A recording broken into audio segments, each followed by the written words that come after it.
प्यारे बच्चों, आज हम देखेंगे क्लास 12 केमिस्ट्री आपका दो जो अभी फ़िलहाल 2024 का बोर्ड का एग्ज़ाम होने वाला है। उसमें जो भी आपके पूरे किताब से जो महत्वपूर्ण अभिक्रियाएं हैं यानी जो रिएक्शन हैं, वो कौन कौन से रिएक्शन बहुत इम्पॉर्टेंट हैं, उन्हें आपको तैयार करना चाहिए। यदि आप इन्हें तैयार कर लें तो इसके बाद फिर आपकी इच्छा हो तो बाकी अभिक्रियाएं तैयार करते रहें।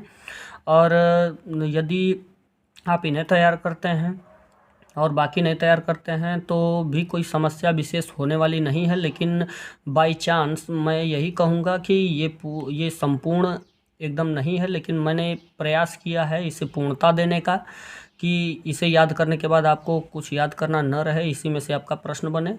तो इस तरीके से आप इन सभी अभिक्रियाओं को देखिए और इन्हें ज़रूर याद कीजिएगा।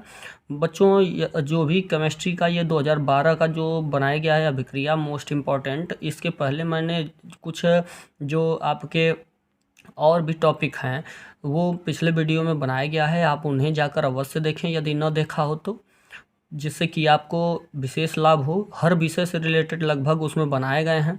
यदि आप उन्हें देखें तो आप अवश्य लाभान्वित होंगे और आपको ये समझ में आएगा कि हमें किन प्रश्नों को पहले या किस किस लेसन को पहले हमें तैयार कर लेना चाहिए और किस लेसन में से क्या टॉपिक तैयार कर लेना चाहिए।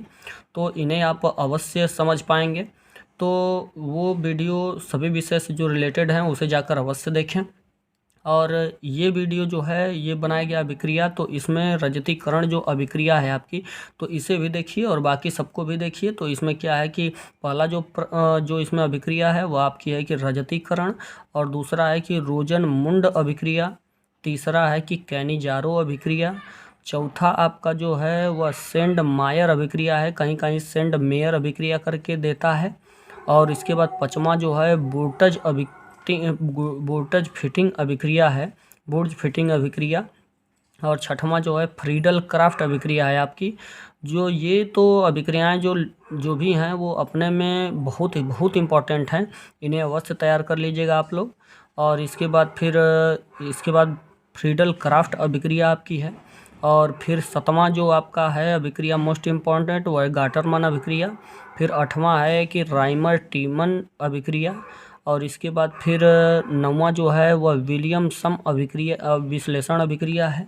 और 10वां आपकी फिटिंग अभिक्रिया है। और जो आपका फिटिंग अभिक्रिया के बाद 11वां जो आपकी अभिक्रिया है वह हाफ मैन अभिक्रिया है। और 12 आपका फ्रैकलैंड अभिक्रिया। और 13वां जो है वो मोस्ट इम्पॉर्टेंट वो है कि कार्बिल एमिन अभिक्रिया। और 14वां जो इम्पोर्टेंट अभिक्रिया है वो आपकी अभिक्रिया है हुस डीकर अभिक्रिया। 15वां जो अभिक्रिया आपकी है वह विहाइड्रोजनीकरण अभिक्रिया है। 16वां अभिक्रिया आपकी ड्रॉ अभिक्रिया है। 17वां वो हैलोफॉर्म अभिक्रिया है। और 18 नंबर जो है वो कोल्वे स्मिथ अभिक्रिया है। और 19वां आपकी यूरोट्रोपिन अभिक्रिया। और 20वां कलीमेंसन अभिक्रिया है। और 22वां आपकी पार्किन अभिक्रिया है या पर्किन अभिक्रिया। उसके बाद जो आपका 21वां के बाद 22वां जो है वह इटाई अभिक्रिया है। और लास्ट जो आपका है वह एस्टरीकरण अभिक्रिया है। ये सभी अभिक्रियाएं आप तैयार करें।